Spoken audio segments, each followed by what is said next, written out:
Praise the Lord everyone. Good morning. Today Jesus Army Fellowship Word of God.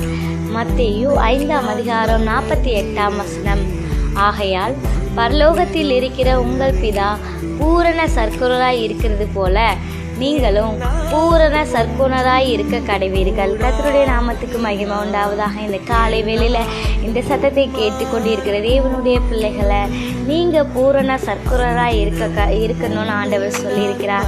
ஆண்டவருடைய வாஞ்சை விருப்பம் எல்லாமே எதுவாக தான் இருக்கிறது.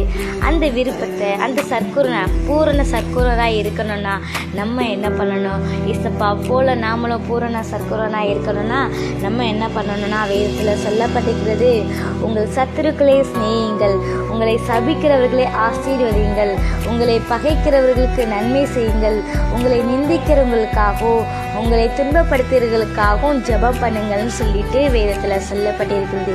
இப்படி செய்கிறதுனால் நீங்கள் பரலோகத்தில் இருக்கிற உங்கள் பிதாவுக்கு புத்திரராய் இருப்பீர்கள். நம்ம ஆண்டவருடைய புத்திரராய் இருக்கணும்னா, நம்ம பூரண சர்க்குணனா அடையணும்னா இந்த வசனத்தை கடைபிடித்தாலே நம்மளால் பூரண சர்க்குணராய் இருக்க முடியும். கர்த்தர் தாமே இந்த வார்த்தையை கொண்டு உங்கள் ஒவ்வொருவரையும் இந்த காலை வேளையில் ஆசீர்வதிப்பாராக. ஆமீன்.